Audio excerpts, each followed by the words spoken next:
जब लड़की आपको साइलेंट ट्रीटमेंट देना शुरू कर देती है, डिस्टेंस बनाने लगती है, तो ज्यादातर लोग आपको यही एडवाइस देंगे, एक बार और कोशिश करके देख ले, थोड़े एफर्ट्स तो डाल, उसे दिखा तो तू उसे कितना ज्यादा प्यार करता है, चल कोई बात नहीं, लास्ट मैसेज तो कर ले, एक बार कॉल करके तो देख ले, ठीक है। बट क्या कभी आपको किसी ने ये कहा है कि आप कुछ भी मत करो, कोई साइलेंट ट्रीटमेंट नहीं, किसी भी तरीके का रिवेंज नहीं, कोई एफर्ट्स नहीं डालने, बस पूरी तरह से अपनी लाइफ में बिजी हो जाओ, कुछ भी मत करो। तो आज की इस वीडियो में हम इसी के पीछे की साइकोलॉजी को बहुत डीप में समझने वाले हैं। क्यों आपके लिए वॉक अवे कर जाना, वो भी साइलेंटली, लड़की की ईगो को डिस्ट्रॉय करने के लिए बहुत जरूरी होता है।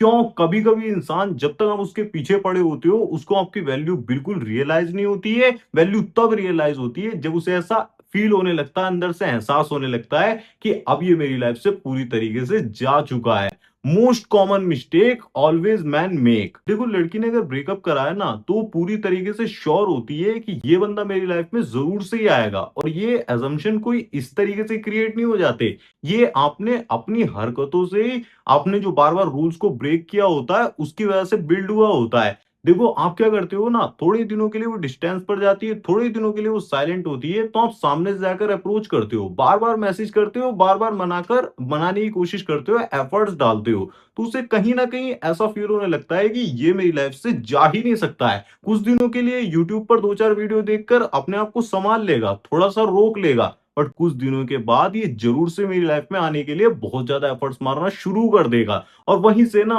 उसके दिमाग में आपकी वैल्यू गिरना शुरू हो जाती है, उसकी ईगो धीरे धीरे धीरे हाई होना शुरू हो जाती है। तो सिंपल सी साइकोलॉजी समझो ना, जिस इंसान को आप बार बार रिजेक्ट कर रहे हो, फिर भी वो आपकी लाइफ में बना हुआ है, तो उसकी वैल्यू ऑटोमेटिकली आपके दिमाग में कम हो जाती है। आप भी खुद से ऐसा सोच कर देखो ना कि आप किसी के पीछे जा रहे हो, ऐसे ही कोई अगर आपके पीछे बहुत ज्यादा लगा हुआ हो, तो क्या आप उसको इंपॉर्टेंस दोगे? ठीक ऐसे ही जब आप बार बार रिपीटेडली एफर्ट्स डालते हो, उसके माइंड में भी आपकी वैल्यू जीरो हो जाती है।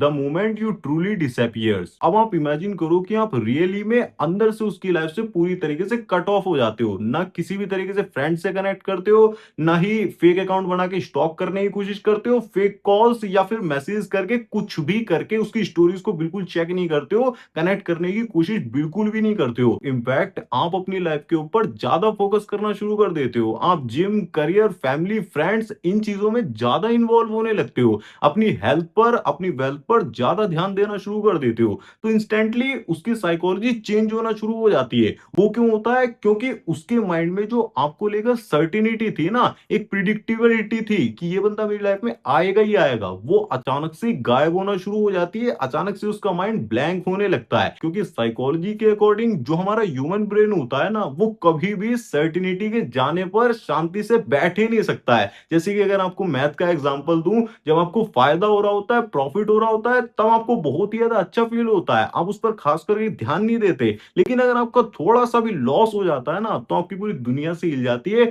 आपका ध्यान बार बार उसी पर जा रहा होता है। इसी तरीके से कोई बुरा इंसिडेंट हो जाता है, कोई इंसान आपको इग्नोर कर देता है, या फिर कोई आपको इंपॉर्टेंट फील नहीं कराता है, पूरी तरीके से ऐसे ट्रीट करता है जैसे आप रैंडम पर्सन हो, तो आपका ध्यान सबसे ज्यादा उसी की तरफ जाता है। तो सेम इसी तरीके से जब आप पूरी तरीके से वॉक अवे कर जाते हो ना, आपकी तरफ से उसे कोई रिएक्शन नहीं मिल रहा होता, कोई एनर्जी नहीं मिल रही होती है, तो उसके दिमाग में भी खलबली होना शुरू हो जाती है कि यार ये क्या हो गया, ये तो हो ही नहीं सकता था, अब तो कुछ तो करना पड़ेगा। Why silence is so powerful. देखो दोस्तों, मेरी एक बात कान खोलकर सुन लो, साइलेंस का यूज कभी भी सामने वाले को पनिश करने के लिए यूज नहीं किया जाता है, बल्कि उसको ऐसा फील कराने के लिए किया जाता है कि अब मैं तुम्हें अपनी वैल्यू समझाने के लिए कभी भी फोर्स नहीं करूंगा, अब मैं तुम पर बिल्कुल भी एफर्ट्स नहीं लगाऊंगा, बिल्कुल भी प्रेशर नहीं डालूंगा कि तुम मेरे से बात करो या फिर मेरे से बहुत ज्यादा कनेक्ट करो। बट जब आप 24/7 अवेलेबल रहते हो, वहां पर प्रिडिक्टिबिलिटी आ जाती है, और उसका दिमाग ये सोचने लगता है कि ये तो बस मेरी लाइफ में बना हुआ है, चाहे कैसे भी से ट्रीट कर लो, कुछ भी नहीं बदलने वाला है। बट जब आप इमोशनली इंडिपेंडेंट हो जाते हो, आप इमोशंस के लिए उस पर बिल्कुल भी डिपेंडेंट नहीं होते हो, आप अपनी लाइफ में बिजी होते हो, खुश होते हो, तो अचानक से वो चीज उसे डीप में हिट करती है, और कहीं ना कहीं उसे ये फील होना शुरू हो जाता है, क्या ये रियली में मूव ऑन कर चुका है? तो आपके अंदर ना साइलेंटली वॉक अवे करने की जो एबिलिटी होती है, वो जरूर से होनी चाहिए। अगर आपके अंदर ये एबिलिटी नहीं है, तो कहीं न कहीं आपके अंदर ना मैस्कुलिनिटी की कमी है। अभी भी ना आप पूरी तरीके से उसी पर इमोशनली डिपेंडेंट हो और उसी के बारे में बहुत ज़्यादा सोच रहे हो। तो आपको अपने मैस्कुलिन एनर्जी का लेवल बढ़ाने की बहुत ज़्यादा ज़रूरत है। इस पर मैंने डिटेल में 2 वीडियोज़ में पार्ट में बनाई हुई है। यहाँ पर प्लेलिस्ट की लिंक दे दूँगा, आप क्लिक करके ज़रूर देख लेना, अगर आपकी मैस्कुलिनिटी का लेवल वीक है। और फिर कंपैरिज़न शुरू हो जाता है। Comparison starts here. अब रियलिटी यही है कि आज के टाइम पर ऑप्शंस बहुत ज़्यादा हो गए हैं, तो जैसे-जैसे आप मूव ऑन करना शुरू करते हो ना, आगे बढ़ना शुरू कर देते हो, तो ऑब्वियस सी बात है, आप भी नए लोगों से मिलते हो, जान-पहचान होती है और वो भी नए लोगों से मिलना शुरू कर देती है। तो कहीं न कहीं वो उसको पसंद भी करने लगती है, वो उसे कॉम्प्लीमेंट्स देता है, डेट पर लेकर जाता है, सारी चीज़ें होती हैं। बट जो हमारा ह्यूमन ब्रेन होता है ना, वो खास करके लड़की का, वो एक तरीके से कंपैरिज़न करना शुरू कर देता है। वो पास्ट के जो एक्सपीरियंसेस होते हैं, जो आपकी वाइब थी, आपकी एनर्जी थी, अगर आप पूरी तरीके से मूव ऑन कर गए, आपने बिल्कुल भी एफर्ट्स नहीं डाले कनेक्ट करने के लिए, तो वो जल्दी से जल्दी इसे कहते हैं कंपेयर करके ये देखने लगती है, क्या ये वाला बेस्ट है या फिर जो चला गया वो बेस्ट था। आपके कहने से या फिर एफर्ट्स डालने से ज़्यादा फ़र्क नहीं पड़ता है। हमारा जो ह्यूमन ब्रेन होता है ना, वो नेचुरली मिसिंग चीज़ों को कंपेयर करना शुरू कर देता है। आपकी जो पेशेंस थी ना, आपकी जो अंडरस्टैंडिंग थी, आप लिसन करते थे, आप एनर्जी को फील कराते थे, इमोशंस देते थे, अगर एक्चुअल में एक कनेक्शन था, तो जो डीप कनेक्शन होता है ना, वो शॉर्ट टर्म की अटेंशन से कभी भी गायब नहीं होता है। वो डीप कनेक्शन बार-बार उसे आपके पास आने के लिए मजबूर करता ही रहता है और वो वापस से आपके लिए कनेक्ट करने के लिए रेडी होती है। But never wait for her come back. ज्यादातर मेंस की यही प्रॉब्लम होती है, वो लड़की का वेट कर रहे होते हैं कि कब वो रिग्रेट को फील करेगी, कब वो वापस से मेरे पास आएगी। बट इस वीडियो से मैं आपको ये मैसेज बिल्कुल भी नहीं दे रहा हूं। मैं आपको इतना बताना चाह रहा हूं कि अगर वो अपनी लाइफ में आगे बढ़ जाती है, तो आप भी अपनी लाइफ में आगे बढ़ जाते हो। आप मूव ऑन करते हो पूरी तरीके से, आप अपनी लाइफ में बिजी हो जाते हो और लोगों से मिलते हो और नई नई चीजों को करना शुरू कर देते हो। लेकिन अगर आप ऐसा नहीं करते हो ना, तो फिजिकली तो आप मूव ऑन कर जाओगे, आप उससे कनेक्ट नहीं करोगे, नो कांटेक्ट में आ जाओगे, पूरी तरीके से कॉल मैसेज कुछ भी नहीं करोगे, बट कहीं ना कहीं साइकोलॉजिकली अभी भी आप मूव ऑन नहीं करे होते हो। आप उसी सिचुएशन में अटके हुए होते हो, बहुत ज्यादा उसके बारे में सोच रहे होते हो, ओवर थिंक कर रहे होते हो, जो कि साइकोलॉजिकल अट्रैक्शन को कभी भी क्रिएट नहीं करता है। भाई रियलिटी में ना सिचुएशन पूरी तरीके से बदल जाती है। रियलिटी के अंदर अगर आप छोड़ते हो तो पूरी तरीके से छोड़ देते हो, उसके बारे में बात तक नहीं करते हो, बिल्कुल भी सोचते नहीं हो, और जिस दिन आप जो उसके साथ होने से बने हुए थे उसको भी भूल जाते हो और अपनी रिलेशनशिप को जो भी आपका रहा है, एक्स वैक्स जो भी है, उसे पूरी तरीके से खत्म कर देते हो। उस दिन से अट्रैक्शन जो रियल होता है ना, दोबारा से रीबिल्ड होना शुरू होता है, वो भी साइकोलॉजिकल लेवल पर।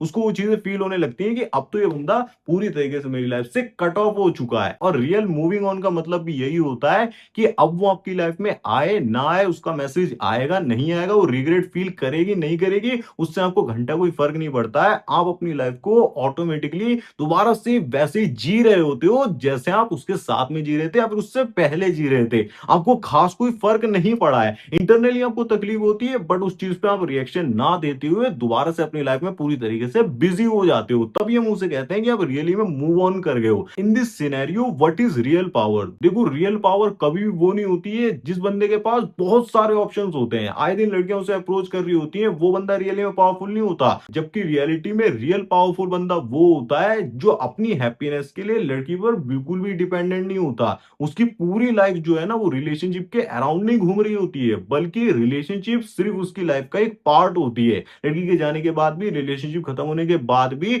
उसकी लाइफ चलती रहती है। वो अपनी लाइफ को जी रहा होता है, अपनी लाइफ पे फोकस कर रहा होता है, फ्रेंड्स से मिल रहा होता है, पेरेंट्स के साथ टाइम बिता रहा होता है, स्पोर्ट्स में ध्यान दे रहा होता है, करियर पर वेल्थ को बनाने में ध्यान दे रहा होता है। उसके फाइनेंसेस और ज्यादा स्ट्रांग होते चले जाते हैं, उसकी बॉडी और ज्यादा मस्कुलर होती चली जाती है। इसको हम रियल पावर बोलते हैं। और इस तरीके के आदमी को कभी भी एक रिलेशनशिप कंप्लीट नहीं करता है, इसीलिए वो रिलेशनशिप में कभी भी क्लिंगी नहीं होता है, कभी वो लड़की के पीछे कुत्ते की तरह भागता नहीं रहता है कि तुम मेरे को चाहिए ही चाहिए। अब बहुत सारे लड़कों का सवाल होता है कि अगर वो वापस आ जाए, when she come back what I do? तो आपको डिसाइड करना होगा लोनलीनेस से नहीं, बल्कि क्लियरिटी से। क्या वो सिर्फ लोनली फील कर रही है, उस वजह से आपके पास आ रही है? क्या उसने बहुत सारे ऑप्शंस को ट्राई कर लिया है, अब उसका मन भर गया है, तब आपके पास आ रही है? या फिर एक्चुअली में यहां पर जेन्युइन इंटरेस्ट है, कनेक्शन बिल्ड हो सकता है, जिसको समझने में आपको थोड़ा सा टाइम लगेगा, थोड़ा सा एनर्जी आप डालोगे, और यहां पर आपका डिसीजन कभी भी लोनलीनेस से नहीं आना चाहिए। फिर रिपीट कर दे रहा हूं, डिसीजन आना चाहिए आपकी सेल्फ रिस्पेक्ट से। तो इस वीडियो का फाइनल कंक्लूजन ट्रुथ यही है, ब्रेकअप के बाद ना ज्यादातर लोगों की मेंटेलिटी यही हो जाती है कि अब मुझे सामने वाले इंसान से बदला लेना है और उसे रिग्रेट फील कराना है। बट इस वीडियो का मोटिव ये बिल्कुल भी नहीं है कि हम लड़की को नीचा दिखाओ या फिर किसी भी तरीके से भी उसे पनिशमेंट दो, रिग्रेट फील कराओ, ऐसा बिल्कुल भी नहीं है। बस सिंपल सी साइकोलॉजी में आपको ये समझाना चाह रहा हूं कि हमें ज्यादातर उस इंसान की वैल्यू तब फील होती है जब वो पूरी तरीके से हमारी लाइफ से कट ऑफ हो चुका है, पूरी तरीके से लाइफ से जा चुका होता है। क्योंकि ह्यूमन ब्रेन वर्क ऐसे करता है, जो चीज नहीं मिली होती है ना, उसको हम बहुत इंपॉर्टेंस दे रहे होते हैं। जब वो हमारे पास होती है तो उसकी वैल्यू बहुत ज्यादा कम हो जाती है, और जब ओवर अवेलेबल होती है तो हम इरिटेट होने लगते हैं, उसको धक्का देकर बाहर निकालना चाहते हैं। बट जब वो पूरी तरीके से हमारी लाइफ से कट ऑफ हो जाए, चली जाए, तब एक्चुअली में हमें उसकी वैल्यू रियलाइज होती है। बट ये आपके कनेक्शन पर भी ज्यादातर, देखो सारी रिलेशनशिप अलग होती हैं, सेम नहीं होती है, मैं ये नहीं कह रहा हूं, बट आपके कनेक्शन पर बहुत ज्यादा डिपेंड करता है कि आप पास्ट में किस तरीके से बिहेव करते थे। अगर आप चाहते हो कि मैं डिटेल में आपकी कोई पर्सनल सिचुएशन है उसको एनालाइज करूं और उस पर सॉल्यूशन दूं, फॉर्मूला बनाकर दूं कि उसे ठीक कैसे जाएगा, ठीक कैसे करा जाएगा, अट्रैक्शन को रीबिल्ड कैसे करा जाएगा, तो आप मेरे से personally one on one call session पे कनेक्ट कर सकते हो। उसका लिंक मैंने आपको डिस्क्रिप्शन में दिया हुआ है, पिन कमेंट में मिल जाएगा, चेकआउट कर लेना, अभी डिस्काउंट में ऑफर चल रहा है। बाकी अभी के लिए अगर आप ये समझना चाहते हो मेंस की मैस्कुलिनिटी को बढ़ाने के लिए एक और इंपॉर्टेंट क्वालिटी जो नॉट केयरिंग वाला एटीट्यूड होता है कि मुझे तो फर्क ही नहीं पड़ता, ज्यादातर आप इमोशंस को शो नहीं करते हो, तो स्क्रीन पर एक वीडियो आ रही होगी, उस पर क्लिक करके देख सकते हो कि how to become emotionless, be non reactive. वो इंपॉर्टेंट वीडियो एक बार क्लिक करके देख लेना। मैं लोग आपसे उसी वीडियो में, तब तक के लिए इस वीडियो को देखते रहे। धन्यवाद, जय श्री राम, अपना ध्यान रखें, खुश रहें।